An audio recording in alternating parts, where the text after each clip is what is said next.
brought to you by KR Mangalam University. We provide you the platform to turn your dreams into reality. Give wings to your aspirations with KR Mangalam University. 8वें वेतन आयोग बनाने का ऐलान तो जनवरी में हो गया, लेकिन जून तक पिक्चर क्लियर नहीं हो पाई कि होगा कब। सरकार ने न तो 8वां वेतन आयोग बनाया, लेकिन टर्म्स ऑफ रेफरेंस तय किए। वेतन आयोग को लेकर केंद्र सरकार के 1 करोड़ से ज्यादा कर्मचारी और पेंशनर्स पैनिक में हैं। लेकिन इस बीच ताबड़तोड़ ऐसे फैसले हुए हैं जो केंद्र सरकार के कर्मचारियों के लिए बड़ी राहत बने हैं। केंद्र सरकार की नौकरी में फिक्स पेंशन का सिस्टम खत्म हो चुका है। 1 जनवरी 2004 या उसके बाद केंद्र सरकार की नौकरी ज्वाइन करने वाले एनपीएस में आ गए। एनपीएस में पेंशन की गारंटी नहीं थी, इसलिए लगातार विरोध होता रहा। सरकार को झुकना पड़ा। 1 अप्रैल 2025 से सरकार नया यूपीएस यानी यूनिफाइड पेंशन सिस्टम लेकर आई। यूपीएस में पहले से बहुत कुछ ऐसा था जो एनसीपी से बेहतर था। सरकार ने कई फैसले करके यूपीएस को और लुक्रेटिव बनाने की कोशिश की है। 18 जून को सरकार ने पुराने टाइप की फिक्स पेंशन ग्रेचुएटी को लेकर सरकार ने बड़े बड़े अनाउंसमेंट्स किए हैं। यूपीएस सिलेक्ट करने के बाद भी किसी को ओल्ड पेंशन का सुख मिलेगा, किसी को ग्रेजुएटी। बस नियम कानून समझने होंगे।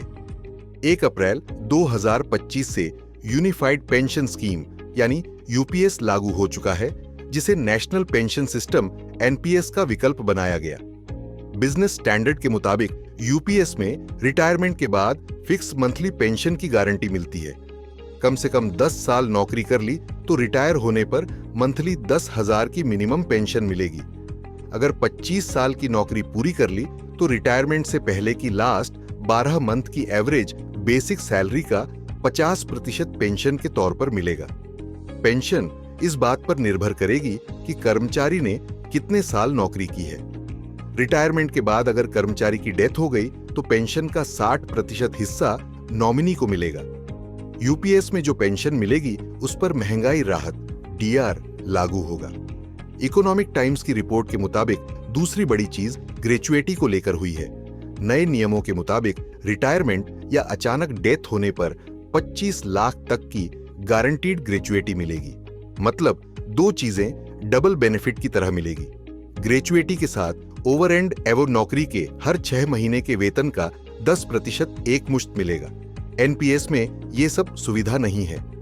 यूपीएस का ऑप्शन सिलेक्ट करने वाले 2021 के payment of gratuity under national pension system rules के मुताबिक retirement gratuity and death gratuity के हकदार होंगे। डेथ ग्रेचुइटी फॉर्मूला इस बात पर निर्भर करेगा कि कर्मचारी ने कितने साल नौकरी की है।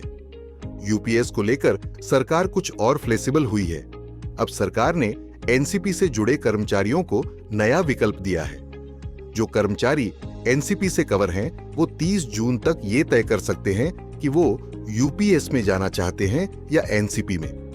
दोनों स्कीम का फायदा एक साथ नहीं ले सकते। या तो एनपीएस में बने रहें या 1 अप्रैल से यूपीएस में शिफ्ट हो जाएं।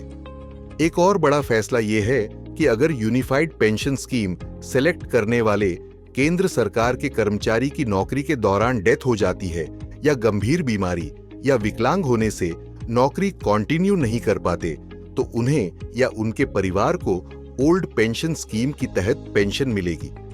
ये कर्मचारियों और परिवारों के लिए बड़ी राहत है जो यूपीएस सेलेक्ट करने के बाद रिटायरमेंट के बाद सोशल सिक्योरिटी को लेकर टेंशन में थे। न्यूज तक ब्यूरो।